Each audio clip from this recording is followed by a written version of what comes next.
Growing up, I remember my mum had the chalani, like the old school ones. The singer. Yeah, the singer one. Actually, we still have it at home in the older house. And I just remember, like, she used to make clothes, and I was like, I think I want to do that. But even before that, before I left Uganda, I used to sew with my hands. I was trying to market to Ugandans in the UK, and people were like, I was going to buy a kitengi for £80. And I was like, no, I was very hell-bent on it's not just the kitengi, it's the story behind it. Yeah. It's the people that I'm working with that I need to pay fairly, and then obviously how we do our branding. And I think when we finished New York Fashion Week and realizing the prices have now gone up, and the same people who were saying we can't buy it are actually like, no, your price is your price. It was around 1.5 million of investment for a small version of equity, not more than 10%. And I was fighting with myself because I was like, but it's not yet where I want. We're still a sole trader. And then like, you know what? The fact that you're getting asked for equity means that you're growing. And for me, equity for Veryldesigns, if I'm to relinquish it, I've always said I want first our own people. The Disney thing, the red carpet, it was your community supporting you.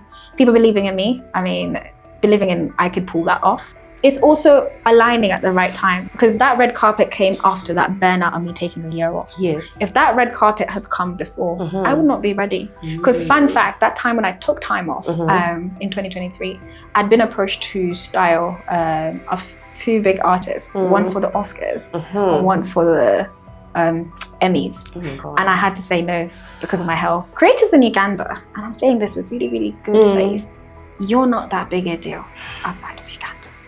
Okay? And I mean it with love. And outside of Uganda, if Daniel Rosberry can be able to talk to the model that he's dressing on a busy fashion day behind the scenes, and he's still having grace, he can do that. I hate when I get onto a set and people are screaming at models and all. Be nice. Doing well in Uganda, and you hear we're Wombeke and all of that, but the world doesn't want you to be timid. When you look at West Africans, they're not timid. They're very flamboyant. So let's scream who we are. I am currently medicated on morphine, codeine. I do need sleep meds and all of that. I have 7 specialists that look after me with all my other underlying health conditions. I've always been a sickly child, but the endometriosis threw it off board. Welcome to Originaires. Today we are going to talk with someone who is really doing big things when it comes to the fashion industry, really bridging a gap between London and Kampala. This is Rachel Bashabe from Veryldesigns, and based in the UK. And you're here today. Yes. Thanks for making the time. Oh, I had to. Thank you for having me as well. Tell me, I want to go right to the start of your journey of coming up with Veryldesigns. What was that moment like when you first picked up the sewing machine? So actually, I always tell people, first and foremost, Veryldesigns was birthed out of pain. And it's very important to share that story. I was an accountant, as a professional accountant, working in investment banking. And 2017, I fall really ill, have pain, and turns out, starts with 6 months of going to have surgery. They later find out I have endometriosis. For anyone who doesn't know, endometriosis, obviously, think of fibroids or PCOS times 10,000. So initially it was meant to be 6 months out of work, ended up 2 years, no work, and I had to do voluntary redundancy. Now, in between that, because you're constantly in pain with endometriosis, and I further developed fibromyalgia, which is unexplained all over body pain. And I remember it got to a point where my specialists were like, you need to start going for pain management therapy. And through that, there was what they called alternative therapy. So for me, I found sewing as my alternative therapy, because essentially it's figure out a way to get your mind off the pain. I remember sewing because I was like, I'm very creative. So growing up, I always never used to look like other people. I like to wear like in crazy Londish ways, even though I was a tomboy. Moved to the UK at 19, and my sister was like, you need to start looking like a girl. But anyway, fast forward, at this point I'm 28. Just turned my 28th birthday. Got obviously ill. A year in, and I'm like, you know what, I'm going to just channel my pain. Now, I was watching YouTube videos, and my sister, at this point, I'd been depressed as well. My younger sister, she's like, I'm going to pay for you to go for a beginner course to just get you out of the house. And so I went for sewing. Funny thing is, when I went to the first lesson, Alanuko Bemi, who's the founder of Alanuko. If anyone doesn't know what Alanuko is, one of the best bridal in the UK. And I'd say actually all over the world currently. She was the one who trained me. And it was a course where I was just doing therapy. Right. And I remember she asked everyone in that room, we were 8 students. She's like, what are you here for? There's people like, oh, I'm starting a business. I'm just like, yeah, I've been depressed. I have endo, just had surgeries. And yeah, my sister wanted me out of the house. So she's like, oh, okay. And first thing she said is, you need to buy a sewing machine. And I actually, fun fact, because I'd been made redundant, wasn't working for nearly 2 years. I didn't have money as well. So I remember getting a sewing machine with my friend who actually gave me the £50 to buy the sewing machine. Right. It was on sale. It was meant to be £100. Yeah, it's a very weird story. But it's very important to show that because, again, had not been to fashion school, only went to a beginner course. And so I started to sew just to express myself. And I remember I was sewing for myself. My sister was supporting me. My sister actually paid nearly £500 for that course just for me to get out of the house. And I'd say we hit 2019. I come to Uganda. I'm like, okay, people are asking for clothes, my friends. Maybe let me do a little collection. We do a video shoot. It was with Afri at Moments. Till this day, that's Uncle Ray. And honestly, I remember because I was going home a lot because I was obviously sick. I was like, let me look for people who can help me with my vision. But again, I'm not thinking I'm going to sew for the world. I'm just sewing for myself and my friends. My friends are ordering from me because they're supporting me. And 2019, my sister's like, I think you should start a brand. And my friends, and they're like, I'm like, maybe. So we've done the shoot with Uncle Ray. I come back in 2020 to the UK. And that's when lockdown happened. So before lockdown, us who were considered vulnerable with our health, we were told to stay indoors from February 2020. The world went into lockdown in March. I was in lockdown from the 5th of February 2020. Yeah, till September. So in between that time, because obviously there's nothing, we can't rely on models. My sister was a photographer then. She's actually, again, also an investment banker at risk, but she doubles in other things. So she's like, the creativity of your family. So she's like, you know what, Rachel? Set up a website. You're indoors. There's nothing you're going to do. I was like, yeah, but she's like, you had the pictures from Uncle Ray. Also, you can do your own content in the back end. I was shy. I hated the camera. She's like, I'm going to teach you over FaceTime how to pose. So I don't actually delete any of that stuff. It's still on Veryldesigns when you scroll through the nearly 700 posts. Because I think it's the journey that people need to see. So true. Veryldesigns came from pain and not knowing anything. Just me being excited about expressing myself. And I think once we started to grow, I wanted people to know more about Uganda because when you're in the diaspora, people talk about East Africa, they think Kenya, Tanzania. Uganda, we don't really get that apart from being alcoholics and all. I wanted to change the view of how we're viewed as Ugandans. And for me, I knew that we have a lot of creatives and we have a lot to offer. So I was like, I had the team that I had set up. I actually interviewed them. They were from downtown, getting material from downtown. And we started that little journey. Setting up the website, I didn't really imagine how big it would blow up. And I still always say, never went to fashion school. So for that person who's thinking, oh my God, a big fashion designer. I need to go to fashion school. I need to do this never, or that. Never went to fashion school. Still have not gone to fashion school. But obviously I've now been exposed to a bigger version of the fashion world. And honestly, you can start. I am still curious about the spark that led to you choosing sewing as an outlet, because I feel like there could be so many other different things that you could do to distract your mind from all the pain. So it's not as easy. Fashion? So with endometriosis and fibromyalgia, the pain is honestly horrendous. To give you an example, I am currently medicated on morphine, codeine. I do need sleep meds and all of that. I have actually 7 specialists that look after me with all my other underlying health conditions. So I've always been a sickly child, but the endometriosis threw it off board. Now, when we talk about alternative pain therapy, it was like, because I'm on the maximum of medication that they can give me as pain. Otherwise, I have to be in hospital. 24/7. So what they then said is there's pain management where they're trying to make your life comfortable. So think of alternatives you can do. So some of them were like, I remember I did reformer Pilates. I used to do pole dancing as well, because it's just to help with your core. Yeah. And I remember, I think sewing was, for me, growing up, I remember my mum had the chalani, like the old school ones. The singer. Yeah, the singer one. Actually, we still have it at home in the older house. And I just remember, like, she used to make clothes, and I was like, I think I want to do that. But even before that, before I left Uganda, I used to sew with my hands.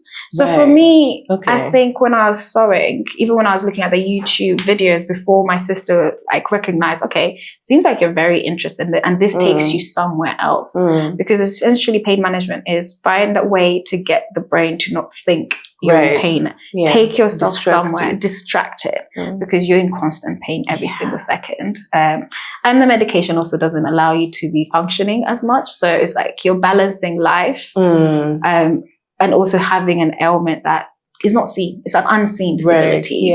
I look very healthy, very bubbly, but you don't know what's going inside your body. So for me, sewing was my outlet of the moments I can't sleep because I'm in too much pain. Just go downstairs, be on the kachala knee. And also because of the complicatedness of like the patterns. Putting, I remember when I first did my shorts, I was like, this is so long. Like the front going to the back, the center. I was like, this is long. So for me, it helps me go somewhere else. But outside of sewing, because now I don't do it as much since we have a big team, creating, like really thinking of pieces I want to design or things that I want to sample, that gives me joy, because I feel like I'm like dressing a mannequin and in a way dressing them the way I want, and also expressing my fashion sense. So for me, I think the whole Veryldesigns was that escape that I needed. Obviously at first it was to escape from pain, but now it's to empower people, because it's beyond just sewing. It's beyond just obviously the endometriosis. It's the amount of people I've met, the creatives, networks that I wouldn't have probably known. I always say maybe if I hadn't had the endo, I'd still actually be probably be one of the top investment bankers. But I'm happy where I am, because it's like philanthropy now. But still with pain. Miss it? I don't actually. I don't miss corporate life. I think I was in corporate for nearly 6 years, and it was fun. I did grieve it. I think that's why I say I can't miss it. Because I had it's been 8 years since the incident, and I had a good 4 years of grieving my past life. And I mean like shelling it down, because the first 3 years I was in and out of hospital, surgeries. I was depressed, in bed a lot of the time. So there was that transition to really accept that. And also with my therapist, accept where your body's at, where your life is going, because there's no cure. They're just making you comfortable. So even if I push my body, it would react in the most adverse ways. That's why you'd find I'd be out for 3 months. I've not left the house.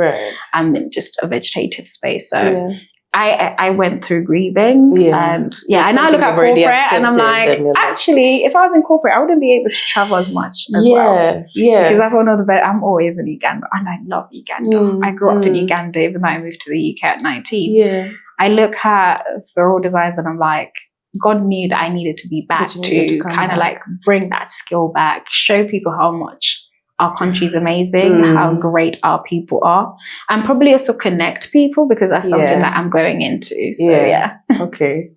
I'm curious about where your inspiration comes from when you come to, creating designs. Is it something of, because I know in the beginning it was like friends and family, maybe creating for yourself. So is it like, necessity, we need this for like this event or something like that, and then that's where it comes from? Or is it a different type of thing? So I think we've evolved over time. So at the beginning, we had a ready-to-wear. So quick story is, set up the website in 2020 beginning. We're in lockdown, and then around June, and I think we had like around not more than 200 followers, around 100, 200 followers. We get a DM from London Fashion Week. We would like to see you at Fashion Week. I was like, what? My best friend was like, we only have like 4 pieces at this point. Like, we would like 4 pieces from you. I actually took 5 because there was one sample that I had. had 30 hours to prepare that. And from London Fashion Week, we then go into John Lewis, which is one of the biggest, highest retail stores in the UK. We were meant to go to one store, ended up to 3 stores. Like it just kept skyrocketing. Yeah. From that, we then went into New York Fashion Week. So for me, at that point, we always used to do ready to wear. Yeah. And at every single point, I was being advised by obviously these people when they see from like pricing, strategies, branding, and what we should be going into, what we should leave behind. At the core of Veryldesigns is giving stories of Uganda, whether that's in the name of the collections or the name of the designs that we make, or taking people on a tour of where we source downtown. We actually source from downtown Atlanta building and Chikuba as well. And also taking people on a tour of Uganda because I'm both central and western Ugandan. So when we started, it was making pieces that I felt like were easy from what I knew with the knowledge and the people that I was working with in Uganda, but also pieces that the public could wear. Now, underneath that was also, I was very strong on we're slow fashion. I don't want to be mass producing. I want to be maybe 10 pieces each design. And we're slowly getting you to love kitenge as well, which obviously in the West, they were calling it Ankara. And also telling them the difference between our kitenge and things like kikoi. So like making us really have an identity. So we started that with ready to wear and it was easy to make. That's why we were able to go to John Lewis. But when we got into John Lewis, that was when we were given the idea of how about you start going for bespoke. Because fun fact, when even we were at London Fashion Week, we had some pieces that were displayed and they were like, one of the consultants came, who was a visitor, kind of like a buyer. They were like, would you alter your design to fit like a retail store? And I was like, maybe. I mean, we can have a consultation. Till then, I was only on what we produce, the material we have is what we use. Because again, I'm using the very little I have, which is not even a lot, to make these pieces. So, and then understanding the concept of how do I sit within the market that I want. We gradually then went into the luxury fashion because you have to remember, when we started, I remember I was trying to market to Ugandans in the UK and people were like, I was going to buy a kitenge for £80. And I was like, no, I was very hell-bent on it's not just the kitenge, it's the story behind it. It's the people that I'm working with that I need to pay fairly. And then obviously how we do our branding.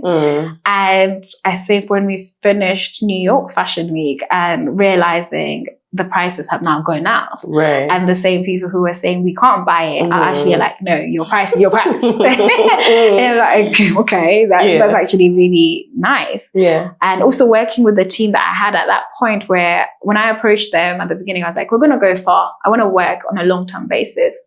How do we manage working together? I don't have that much money, but maybe I can pay half. I mean, these are strangers and I'm trying to get their rapport with them and them agreeing to it. And now we're like, 5 years in, working together, we know our terms and conditions. So we went from ready to wear, which was very much the public. We knew these designs, they find them, to then we went into bespoke. And then when we went into bespoke, that's when we started getting red carpet. And red carpet really pushed us to, have you thought about couture, which is kind of the bits that you've now seen now with the wedding bridal that we've recently released. Again, for me, I've designed according to constantly listening to my community and getting them involved. There's a certain blazer that we designed and also taking inspiration from obviously the well-to-do known fashionistas, because I remember there's a blazer that we have that is a corset blazer and Mugla had done a collaboration with H&M and I remember looking at it and I was like, I think it would be funky with some of her prints and obviously more refined for. My biggest pain point with Veryldesigns is as East Africans and also in the diaspora, we don't have the same bodies and it's hard to fit our bodies, even as a woman. And I was designing at first for women. Then men came and they're like, oh my God, you should do menswear as well. But for me, I always want to make clothes that make women feel beautiful. Obviously, now that we also do menswear, I want you to stand out and stand out for the right reasons. I want someone to ask you like, oh my God, who are you wearing? And they mean it. And even for you who's wearing the clothes, I want you to reach for it all the time. I want you to repurpose it. Because again, the price points are high. And that's where we sat. And we're teaching you how to be conscious about your wardrobe and what you wear. And I think for us, when you asked me the question of like, how did our style evolve, or who I suppose inspires us is honestly the community. Right. Because with that blazer jacket, the cropped one, when we first did it was all print. And I remember going on stories, and I always tell people Instagram stories is where it's at. Everything else is cutesy, but for us to use our Instagram stories is where you see my whole life, like both the highs and the lows. So the conversation. Yeah, and it's where I get to interact with my community, because we designed that jacket together. That coat, that blazer is literally a raw community design. So what was the feedback like? No, so when we did it, I remember I was like, okay, these are the samples, because we always go through a sample selection, and I'm wearing it and I'm telling them like, okay, I'm thinking maybe some of the panels should be sheer or whatever. And I'm like, okay, let me live cut it. And they're like, yeah, maybe actually you should maybe remove all the panel and then leave a little bit of hint or print. Maybe think of these colors. And it's things like that that you come back, you see it from the position of your community, and then you reiterate. Obviously, it's not for every single thing, but knowing that I give leeway for the community to dictate is such an important thing, because it's one thing I design clothes and then we put them on the market and maybe they're not speaking to people or they're not being bought.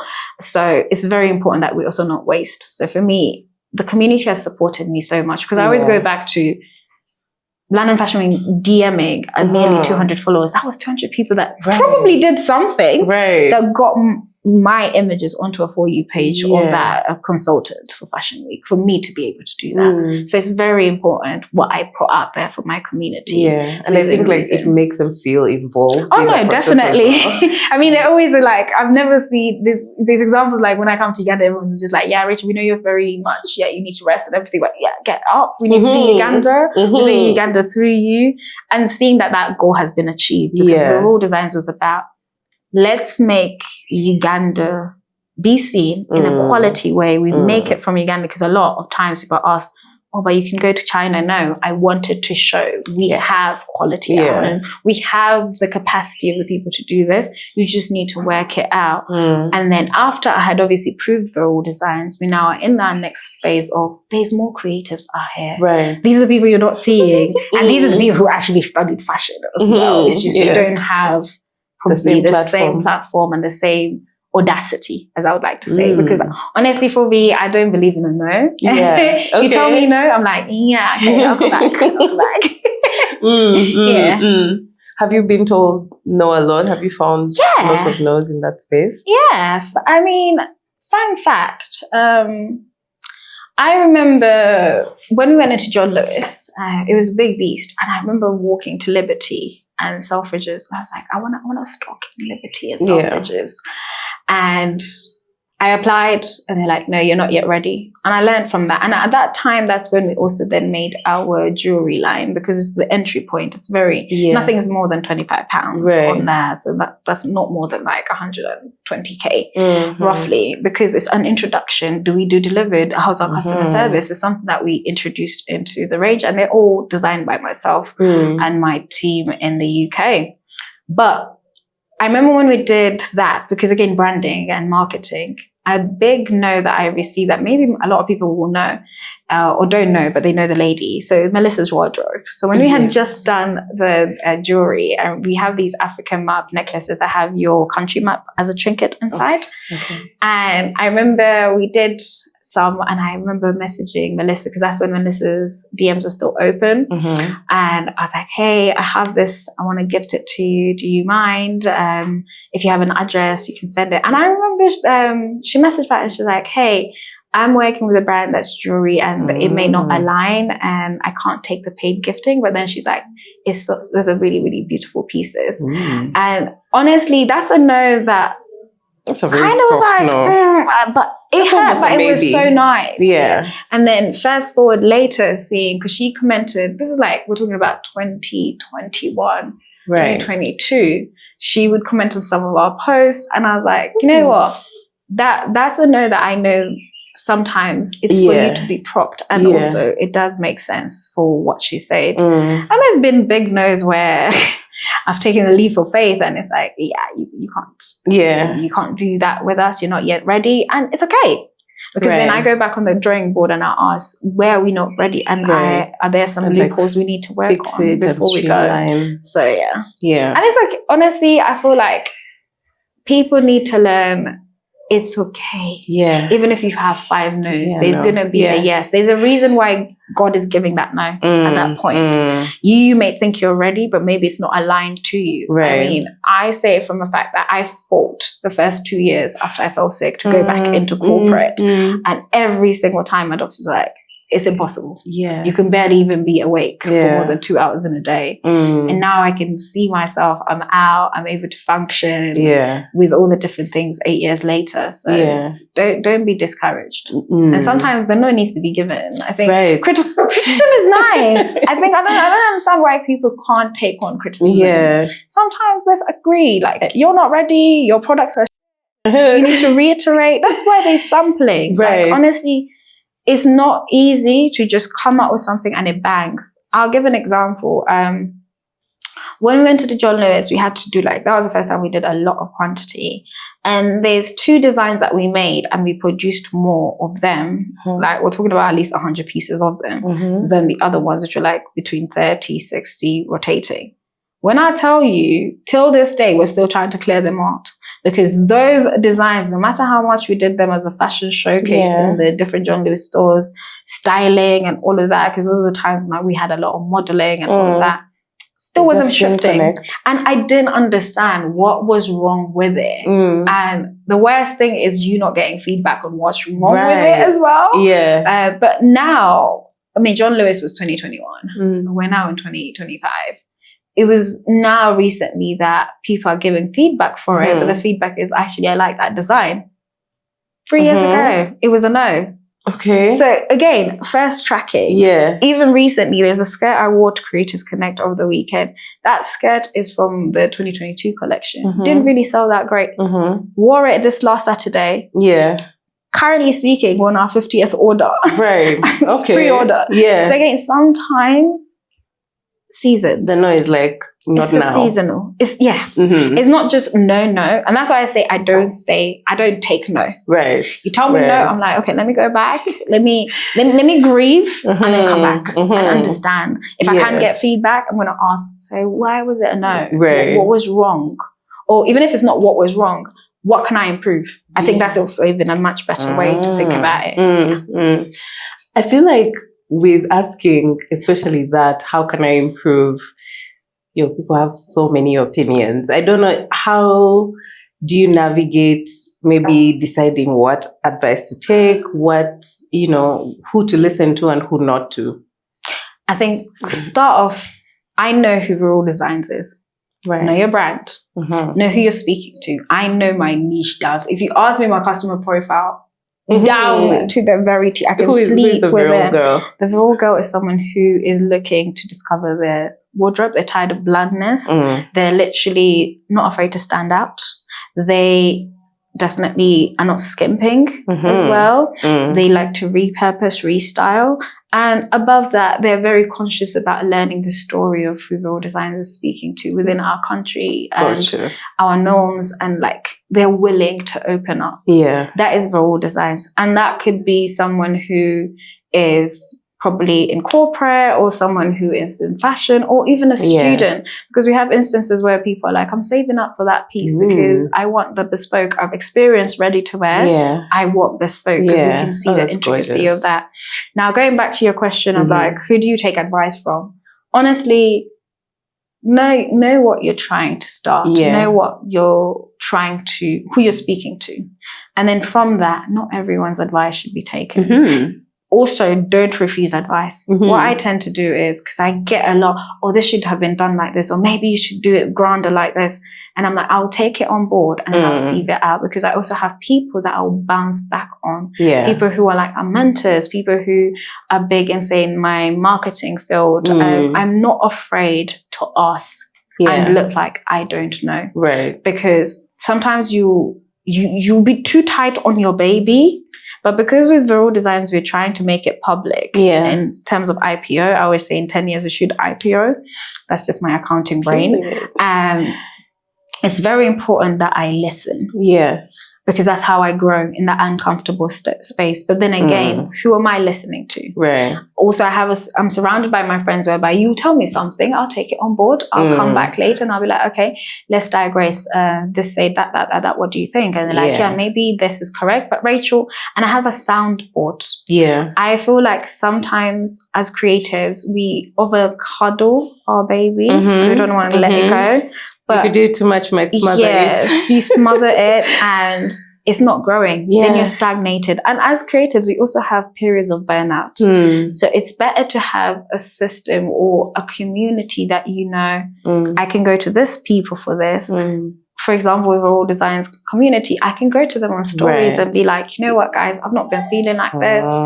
Maybe this design is not working out. And they will give you unfiltered raw. And then you sift through it.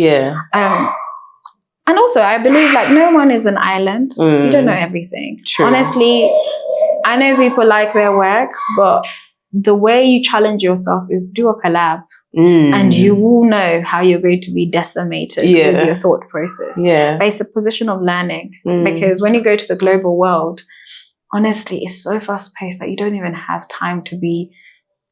Someone tells you something and you're being very cagey about it. No one cares. They've already moved because to the next. It's moving too fast. So if anything, you want to be that brand where people can have space to be still, have that conversation with you, try and take that journey with you. I mean, I use the example of Kai Collective. Every single moment for Saya post, I love her. You just feel like, I'm with you, I'll ride with you. Okay, we've had issues, it's okay, we'll wait. And for me, that's what I aspire to. That's what I would say to any brand out there.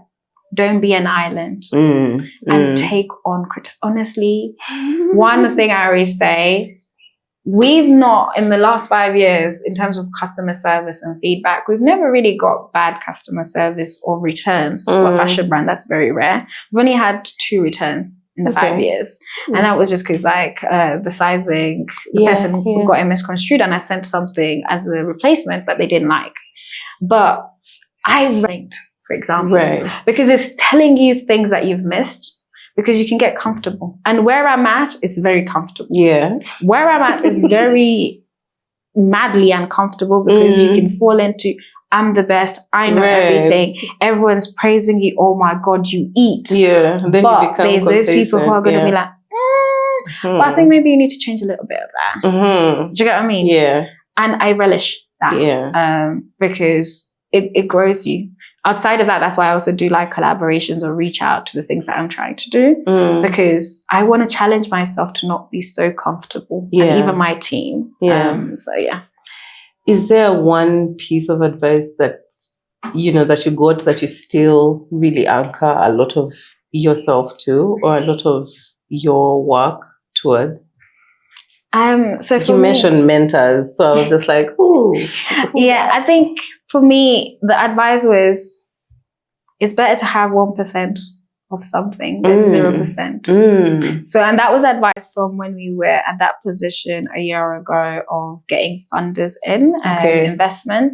And I was just holding on to the baby so much. I was like, Rachel, you constantly are doing the designs. You're constantly thinking of Veryldesigns as your baby. But if you let it go and just relinquish that 100% control, get the person who's in charge of menswear, women's wear, all of these marketing people, and you consider them as equity holders or investors, you will start to thrive. And from that, that's when I learned it's better you outsource.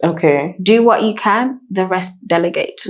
That's advice that I got from my mentor from seeing what I was burning out by being the CEO, the controller, the one who sorts out the shipping, the designs, all of that. Now it's actually seamless. We're currently on our 2nd year of a big conference where we are styling.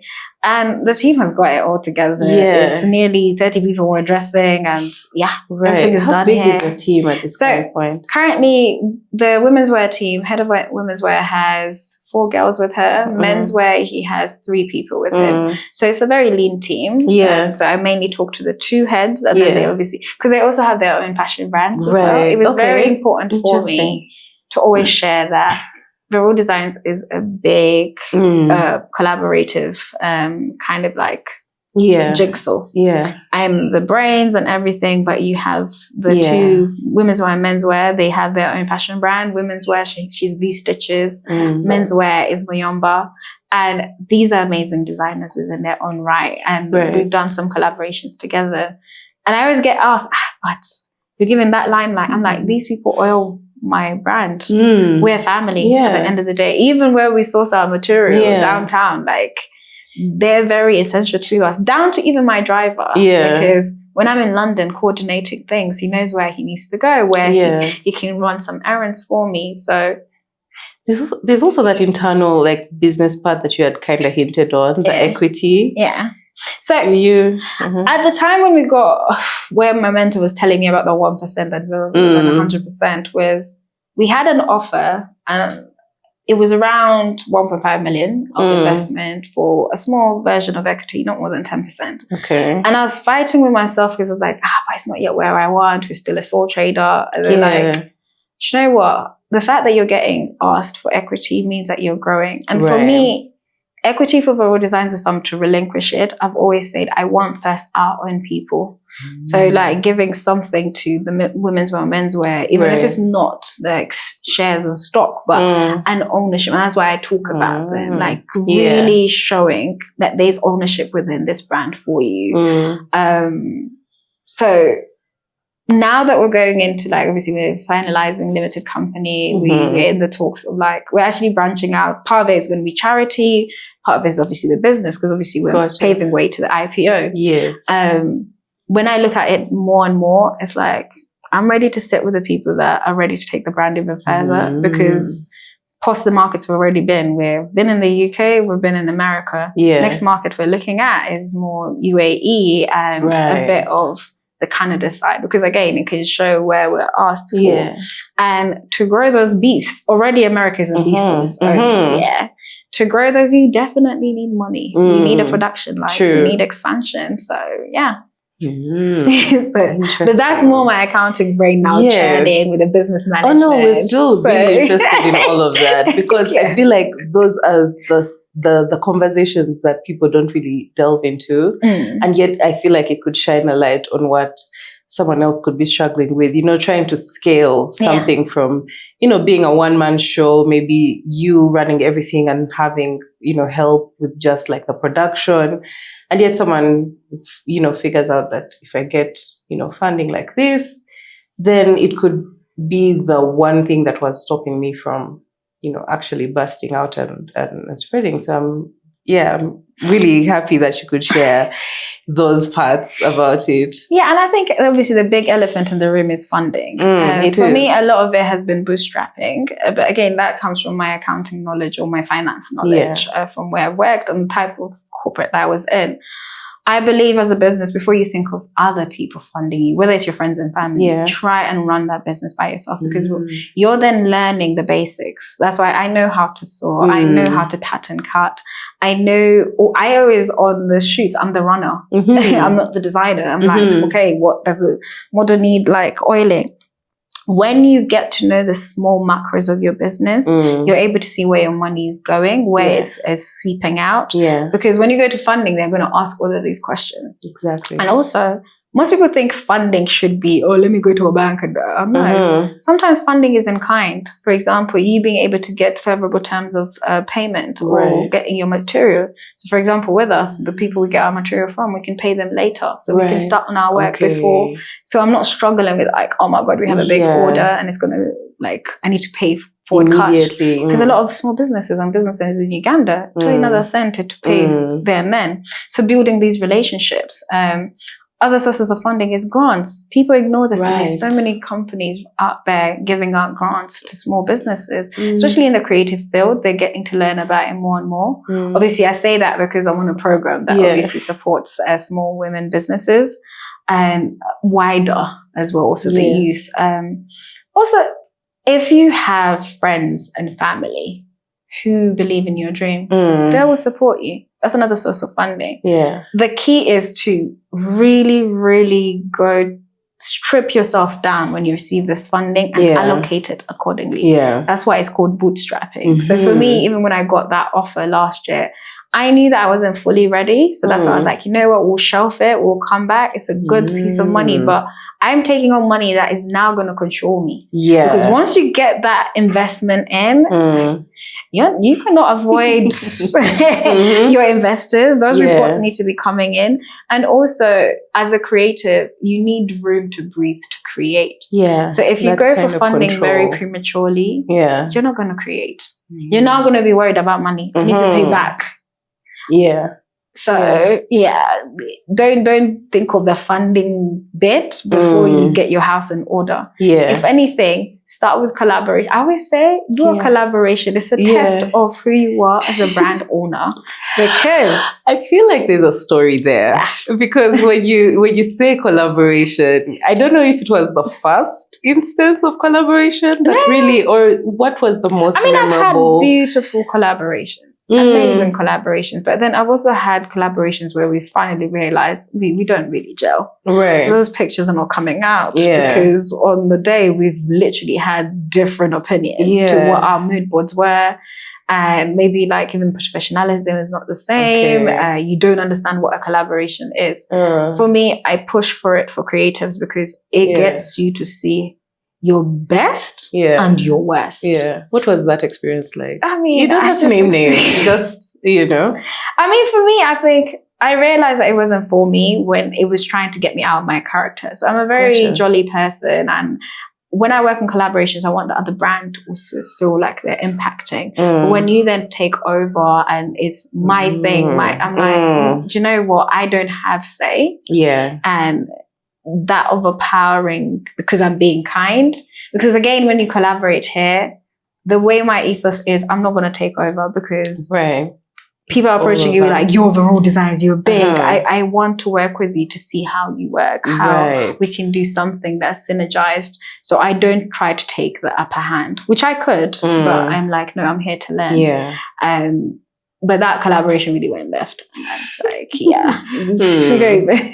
Did it actually make it to the end and like posting everything? No. Wow. And also that's also a lesson in, it's okay to pivot. It's okay to plug out. It could be a big opportunity, plug out. Right. I'm that kind of person because of my health as well. Yeah. If it's going to stress me, I'm unplugging. Yeah. I don't care how big that opportunity is. I'm just going to walk away. At what point along the way did you decide to pull out? Oh, we were actually at the shoot. At the shoot. At the very final shoot. The way models are treated. I believe in treat people with respect. Yeah.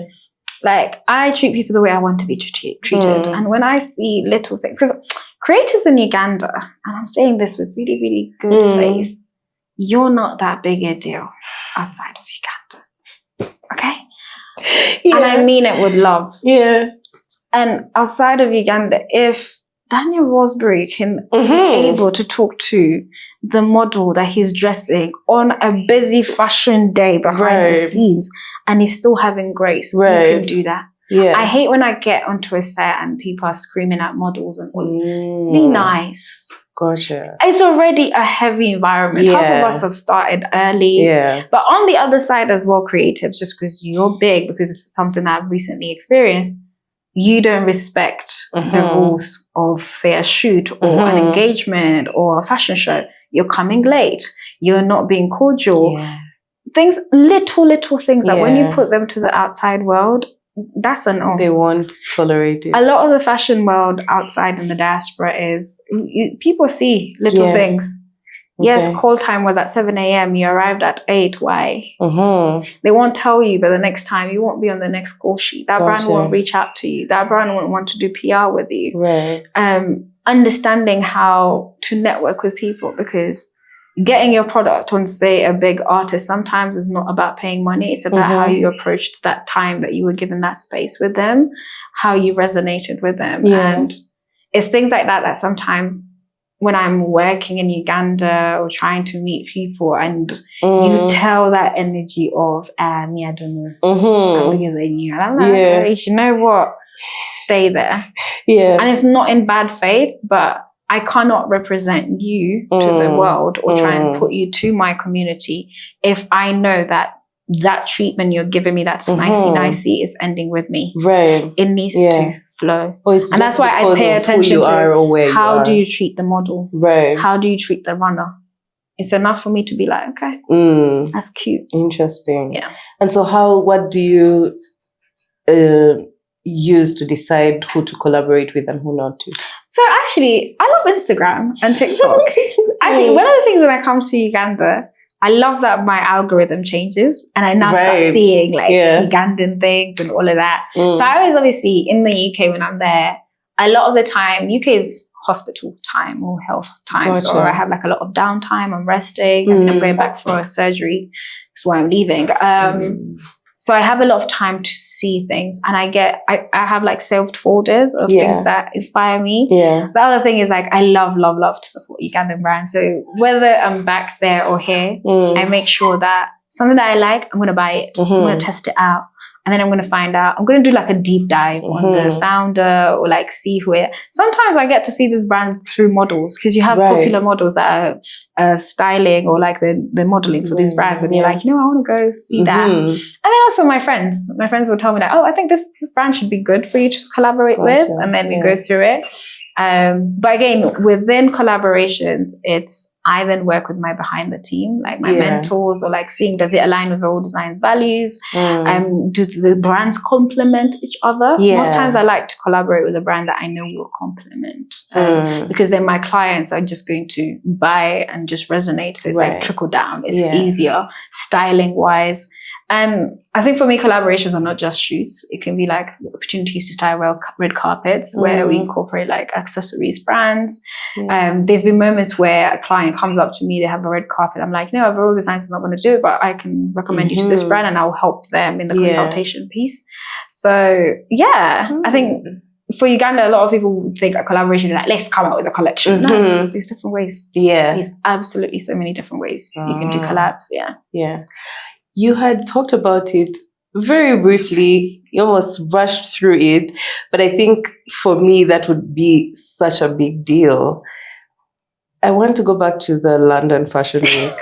I need to know the details. Like, first of all, how did you feel getting that message? Because I think... it was a DM. Yes. Guys, it was a DM. Yeah. And that's why I just like, is this real? Is this? Oh no! I think if I'm very, I will never forget this moment. It was 4 p.m. It was a Friday because the show was Saturday. Yeah. And I see this DM say, "Hey, this is blah blah blah. We would like you to come to our fashion week tomorrow." I was like, "What? Well, we've lost some pieces." They're like, "If you're interested, please respond to this number." Yeah. I call the number. And like, hey, I was like, I'm Rachel. And they're like, yeah, can you make it in 30 hours? It's going to be in 30 hours. Call time is 9 a.m. Okay. If you can arrive at 7 a.m. It is 4 p.m. I got off the phone. I was like, okay, can I call you back? Call my friend. Hey, they just called. But I think they were pranking me. Right. And I was like, should we call them back? She's like, call them back. And then they're like, yeah, can you bring at least 5 pieces? I was like, yeah, I think I can get something out. My friends like, you figure it out. We're gonna be there. Like, oh, can we get tickets? Like, yeah, you can bring like 5 friends if you want to. They're comped on that. I get there and I was still not sure that it was me that they called because I remember getting to the gate and I was like, hey, I'm here. Rachel for Veryldesigns. Like, oh, they're like, yeah, they're waiting for you. I got there at 7 and I get into this room and it's like this stunning models. And then I have my little bag because obviously it's just like a few designs. I'm like, where do I put it? And the whole day is a blurb. Find out I'm the one who's opening the second segment of the show, and everyone's excited. That's the vibe, like behind the scenes. Oh, it's a mess. It's an absolute mess, honestly. Like models everywhere. I mean, people are naked. It's just amazing to me how much they're just very carefree. Hair, makeup, everything is just like, it just blinks and you're done, because there's rehearsals. It's a well-oiled machine, because when it's go time, you don't see any mistakes. And I mean, for my first fashion show, I blundered. I came out, apparently you need to say back, like, thank you. I go halfway. I'm so confused. There's so many people. Everyone's cheering me to come forward. Like, it's just a shambolic mess. But it's a beautiful mess that I remember. I mean, fast forward, we've now done 5 fashion weeks for London, and we've done Kigali runway. We've done Milan, and then New York. So, yeah. Which city was your favorite? Do you know what? I can't even... No. I'm going to say, when we did Kigali, because it was the first time we were on the continent, loved that, because it felt like I'm home. And then last year, when we did the showcase opening for British Council's Creative Economy Week at Dara Centre, for me, that outlived everything, even though it was like obviously old collections. And that's why when it was November, when we did the one at the embassy, I was like, let me do a brand new collection. Let me give Uganda what it deserves. And this is the sketch that everyone loves, and the quote that we had on the red carpet for Disney. But I will say, with all the fashion weeks I've been to, there's nothing like when I've done Kampala. And I know Kampala hasn't had a fashion week in a long time. I mean, for me, I say it's the runways, the 2 runways we've done in Kampala. And I think that's where the challenge is, where you're like, we should do a couple of fashion weeks. I'm like, guys, it's a big beast. It's an absolute big beast. But I look forward to maybe those talks of reviving it, because I think the creative sector is now very, very much revived really and ready. Vibrant. And they really, we need it. Even if it's not as big as how Kampala Fashion Week used to be, just like maybe a roadshow of Kampala through creativity. Definitely. Really and truly. There's a vacuum there. I'm curious about Kigali. What's the vibe like there? I think Kigali sits very much in the Veryldesigns luxury market, but also because Kigali's creative field is really intentional. So I went for what they called African Colors, and it was a creatives get together where they had the Ministry, MasterCard, Heather Fund. So these big fashion funders and brands, supporters coming together to create a forum. It was a conference for creatives, and you had like all these, even UNESCO. And it was different creatives. So I fell under fashion, and I was requested to do a fashion shoot as a closing ceremony. Actually, we're doing it again this time, but I don't know why the scale in August, again, Kigali. But for me, one of the things I keep thinking is, if we had the support the way Kigali has, our creative field is actually much bigger. But Kigali's where, if you are creative right now, please go and explore the Kigali creative sector, even going into their fashion garment district, if you can get access. It shows you what true creativity should look like, whether it's for their music scene, their fashion sense. Places like Hot Basso, I know everyone knows Moshins, but Hot Basso, you have, I keep forgetting the brand, but I think it's Zuri. Amazing. If you can get to Asante, and maybe get like the behind the scenes, you will be so inspired. I think what the Rwanda Development Board is doing with the creative field is very, very inspiring. We have a long way to go, but I think we already also have some people that can revive and create this for us in Uganda. But the biggest thing is we just need to work together. Like work together. That means easier said than done. I think it's rather than approach it from like the big people need to work together. It's us people like myself, like with what I've created with Creators Connect, which is something that I've decided. We throw events, we curate events for, let's get creative speaking. What is the issue? Where are we going wrong? What can we do better? Who do we lobby for? Because for me, I sit in a position where I now know that it's on me to bring the rest of the world's eyes to the creatives that are not known here. And I'm not saying the ones that are already established, the ones that are just developing, those ones who are still in uni, those ones who are taking that leap of faith. And that's what Creators Connect is for. It's, you don't have to be perfect, because that's the other thing that's stifling that I see in Uganda. We are very timid people. Tell me about that. I'm Uganda, and you hear we're Wombeke and all of that, but the world doesn't want you to be timid. When you look at West Africans, they're not timid. They're very flamboyant. So let's scream who we are. And don't let money stop you. Guys, I promise you, have your idea, refine it. Look for those spaces that can showcase you, because there's spaces that can give you free showcase. Yeah. Throw it to the right people and the right audience. And while you're doing that, prepare your social media. Guys, social media has worked for me so well. And I think sometimes in Uganda, people underutilize it. And learn your... Which spaces, apart from Instagram, or do you also do the TikTok thing? Yeah, so we have TikTok. So actually, maybe let me give you how we look at our social media. Yeah. So our website, which is currently down for maintenance, because a lot of people are complaining about it. Our website is where you have the curated, lovely pictures, because we have big productions and all of that. I mean, thank God we can afford those now.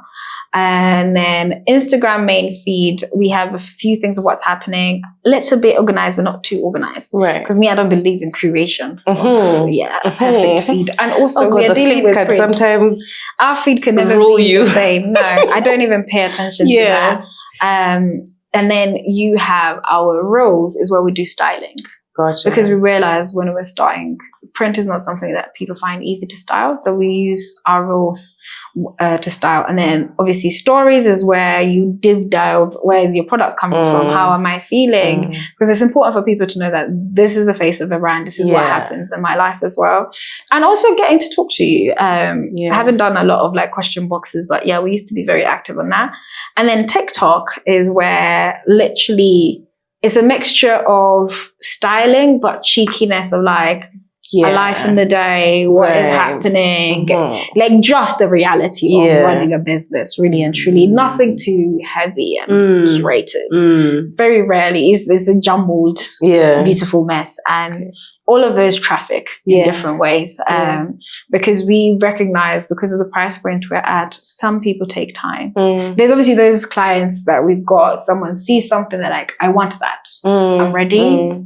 Give it to me. Either it's ready to wear or bespoke. I don't care. I want it. I got it. And there's the people who, okay, I like it, but maybe it's not yet my style. And also I need to save up and all of that. So you literally see it when they check out like their whole entire journey. And for me, it was very deliberate.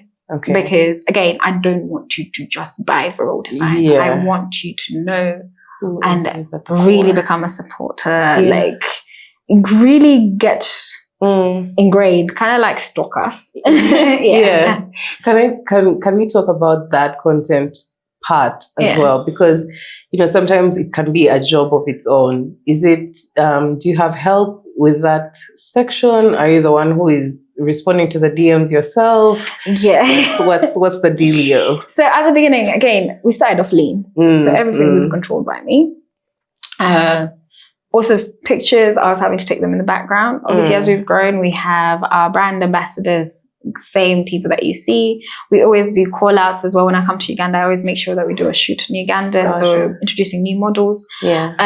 Content, most of it, I prefer organic content. So clients sending in their content. Sometimes it's content that is mainly me.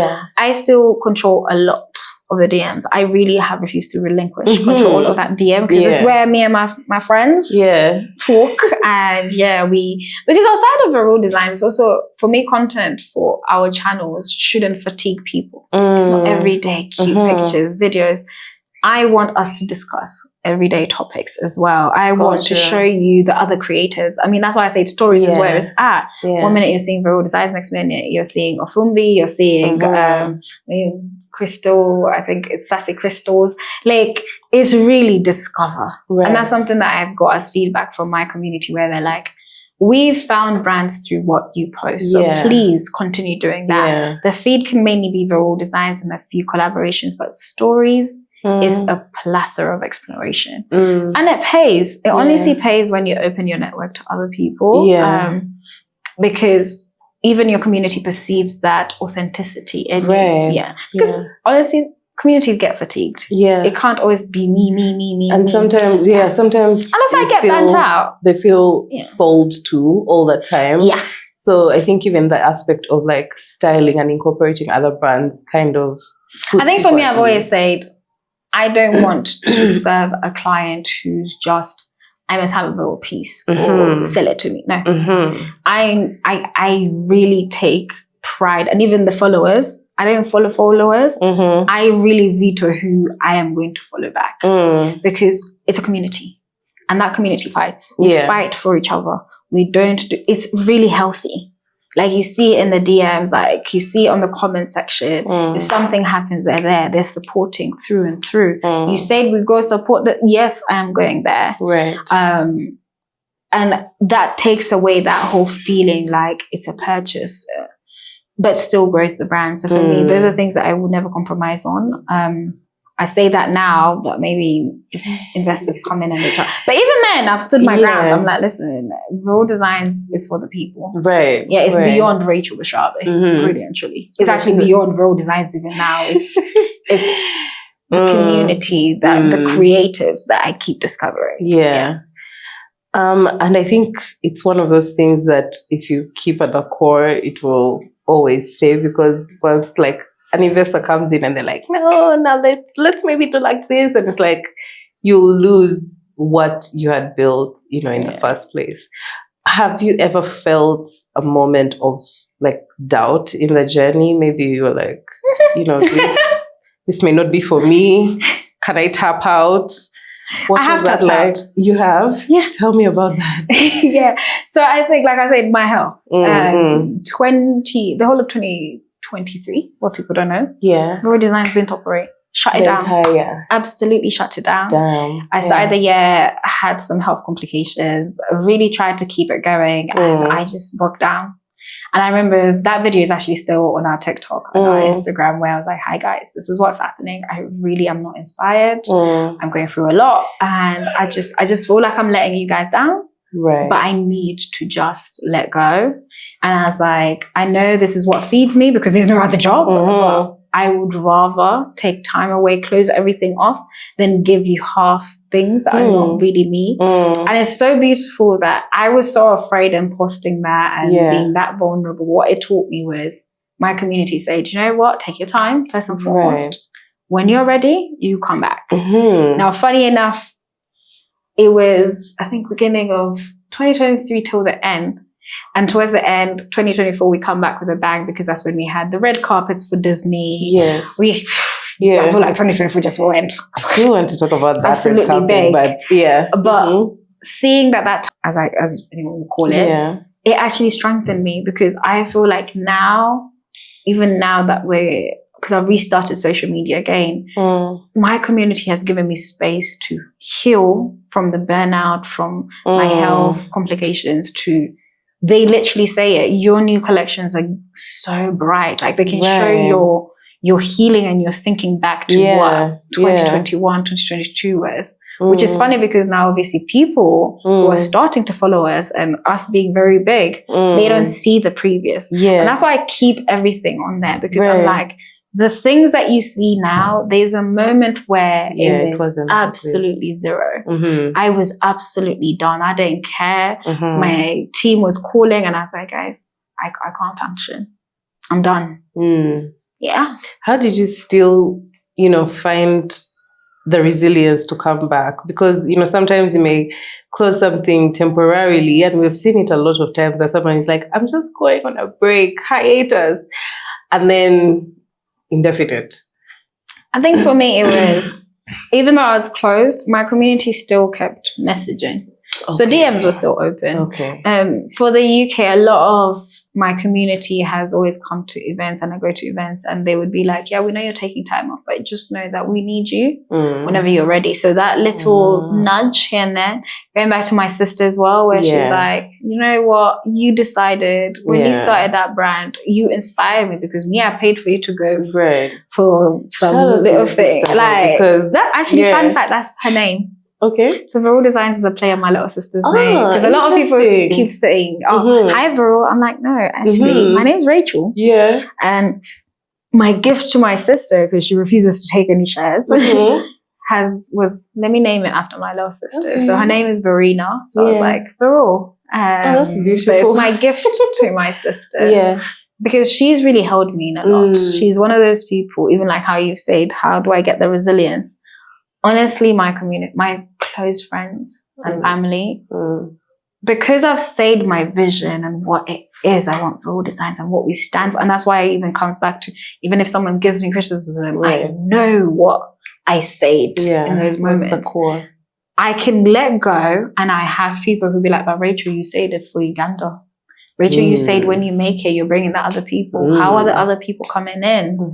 You can see what people are saying about you and how you respectfully are throwing a candle to these young creatives. And I think the more we've grown, the more it's, even in those hard moments, because I have had moments, even with endometriosis, it's not easy. I always think back at that person who comes to Creators Connect or meets me at an engagement with CDNA, and they're like, I started my brand because you said this, or I invested in this because, and I'm like, thank you. Or I came to this event because I saw your flyer and I wanted to tell you, thank you.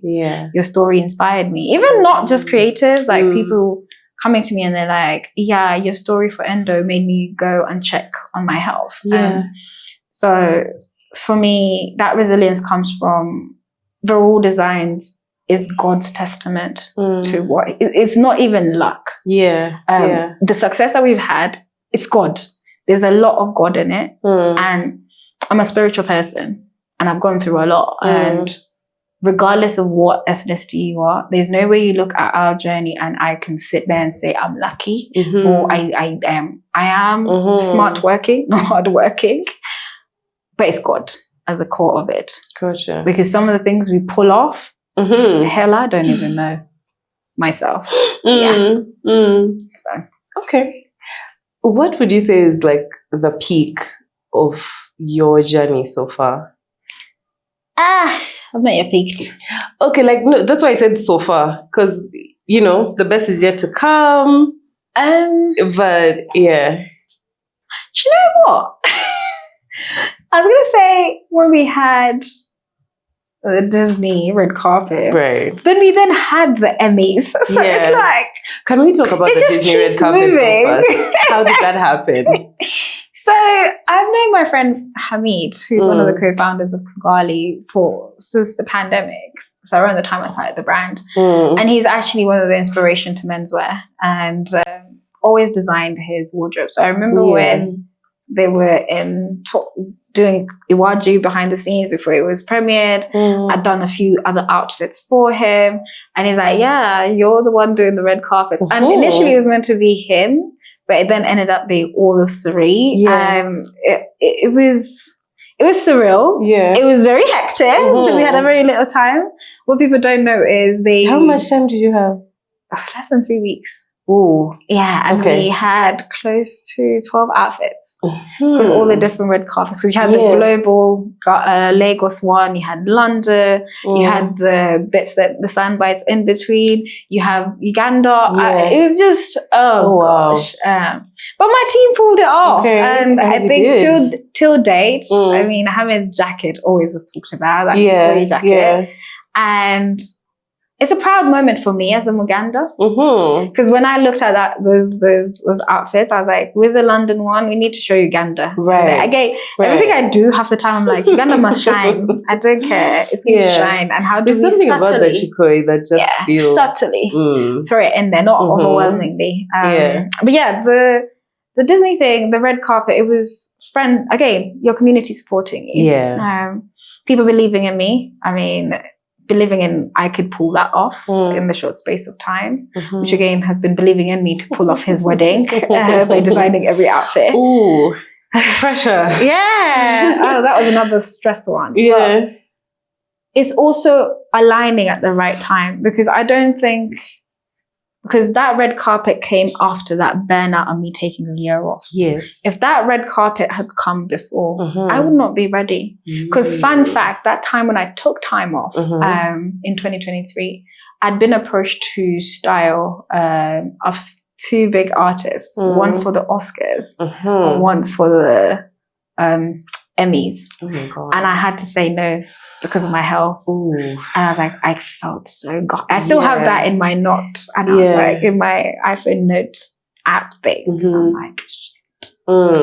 But fast forward a year later, I was like, actually, it made sense. I didn't design that because it would have been half-assed. So I would have just been doing it because oh, I need to fulfill it. Yeah. So and that's again power of knowing and intuition and saying and accepting that no, as hard as it is. Right. Because the Oscars, I mean, it's the Oscars. And it was a big one. So I still can never say it. But yeah, my friends, when we saw the message, I was like, okay, no problem. Next time. Yeah. But definitely, now I'm ready. The fact that it came once means it's still in alignment to come back around. Yeah, especially now. Things that, honestly, I know people who never saw the first 2 years of Veryldesigns products because most of them are in archive now. So people who have those products and they still wear them, when I see them, for me as a creative, I'm like, we were really babies, like the way we did those, to now the intricacies. And I'm like, but it's also, I'm learning to appreciate the season that I'm in, the celebrations that I'm having, because it's very easy to just be the next one, the next one, the next one, because people are like, okay, you ate, next, better be big, and that pressure. So, yeah. I hear you. Okay. Is there something that you're still aiming for? There's something you want and you feel like, oh, if either we showcase here or if this person wears my clothes or, this platform. I think I'm no longer at that stage of if this person wears the clothes.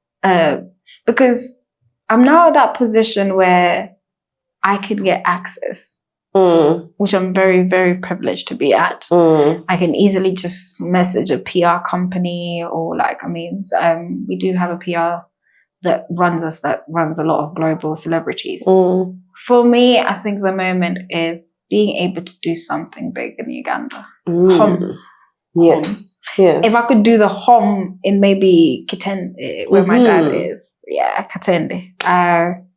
That could be it. For me, it's like really going beyond the mark I've currently set for Uganda and the pride that people have within me. Like doing something that showcases different creatives here on a grand scale. And that, for me, I think I've given myself the next 3 years. It should happen. It must happen. So it's getting the ducks in a row. Yes. Yeah. What does that look like, getting the ducks in a row to kind of figure out how to put Uganda on the map? Because that's a big task. Leveraging my networks. It is true. Your network is your network. And honestly, through Veryldesigns, I've grown a big network. And versus things like, some may be money, but some may be like flying in certain people. We are flying in our models. We thank God for that. When we do productions for Uganda. So really bringing people purposefully to connect with other people is going to rely on things that I've been building, the networks that I've been in. Currently doing creative DNA with British Council. Honestly, the people I've tapped into and the things, because that's how we've birthed Creators Connect, we are building. And for me, I believe we go together. We can be as strong as that West African market or even better. And it's just a few people that we need, a few people that align with each other. And the earlier also the bigger creatives realize that your job, because of where you've gotten to, is to really bring your skills back down. And not just inspired by speaking, but really dig deep in, get massively involved. Then we can pull our community back. I saw your interview with Gloria, and that frustration of everything is on you. You've done a good production, but people look at it and they celebrate, but they don't see what goes into it. How much money, how much lean. These are the realities of it. People want community, but they can't show up for community. For me, the big thing is in 3 years, we should do something. And it shouldn't just be Veryldesigns. It will be bigger than Veryldesigns. Godspeed to that. You have been in the spaces of, young Ugandan creators, young Ugandan designers.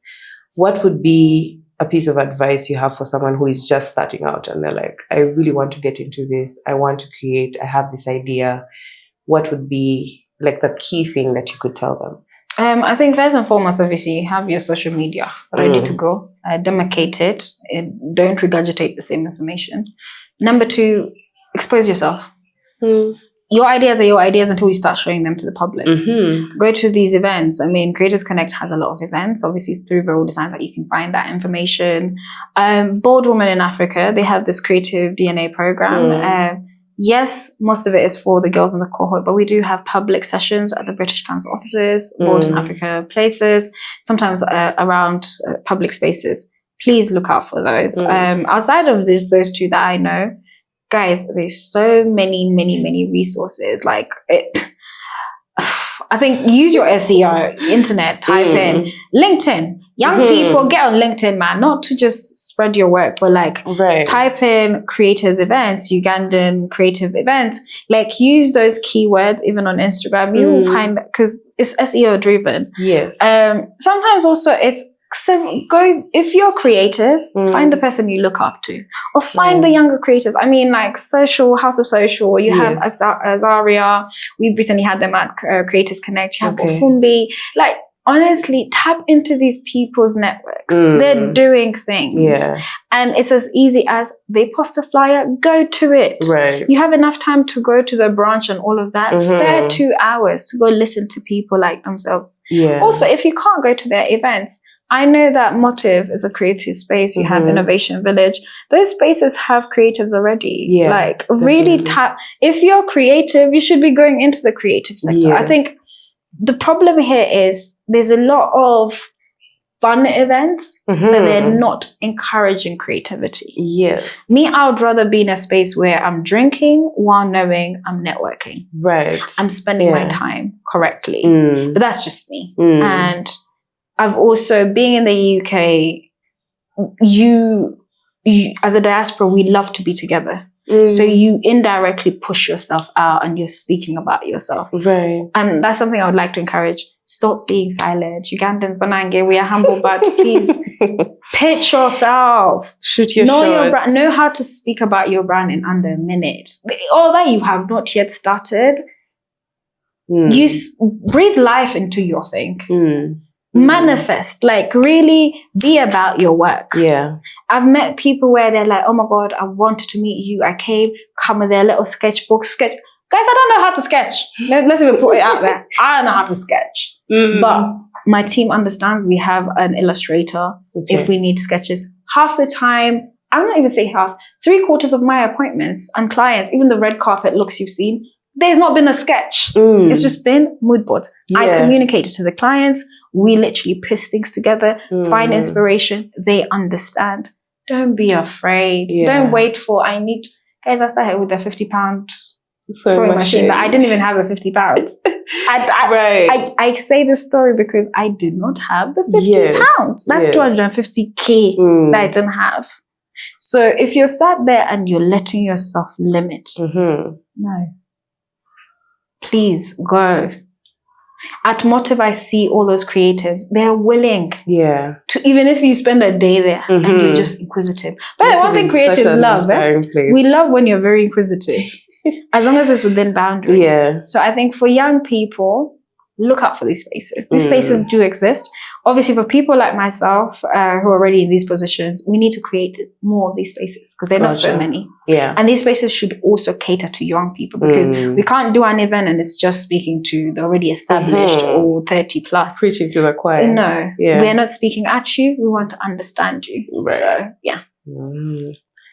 thank you so much, Rachel. You're welcome. You have shared so many insights that I know the right person who listens to this and like actually needs it, it will open at least one part of, their process that might have been blocked. And I'm so grateful that you could find the time and share right before I fly. But also with that, I would like to also encourage, one of the things that I take away when you go to a networking event or when you go to these public spaces, you only need one number. The issue we have is someone goes and you're collecting all these numbers. Like, no, focus. Who have I spotted? Just that one number. Do your pitch. Or don't even pitch to them. Be yourself. Hint at what you're doing. After that, follow up. Don't follow up for I want to. Follow up to create a relationship. The best relationships come when you don't need that ask at the beginning. It comes later and it's very easy. Right. I think we need to redefine how we're doing our networking and socializing. Yeah. Some of my customers come from bars. One of the things I do as Veryldesigns is I don't have to necessarily wear the clothes, but I wear something Veryldesigns. Today I'm wearing the jewelry. Okay. I will always represent in a way that is going to be thought-provoking. So let's rejig how we think. You're already creative as it is. Right. Like that person has had 10 pictures. Speak for itself. Yeah. You're saying you're creative, you're a fashion designer, you don't wear your work. You're not yet that established. You're not at, for example, where I'm at, where I can know how to jig my work to work for me. If you're new, throw it in people's face. Yeah. Every day. Don't even get tired of it. I mean, look at if you're on Snapchat, the ads, some of these people, every day, it's the same ad. But after some time, you'll be like, by the way, I need that lip gloss. Yeah, do it. Yeah. Don't be ashamed. Be nonchalant about it. Yeah. Yeah. Okay. Thank you so much. We needed that additional one. I think that one was specifically for me. I'll take it to heart. It's okay. Yeah. Thank you guys for watching, and we'll see you again next week. Thank you. If you like this video, make sure to check out the rest of our page because there's so much more for you to see. Make sure you like, share, and subscribe.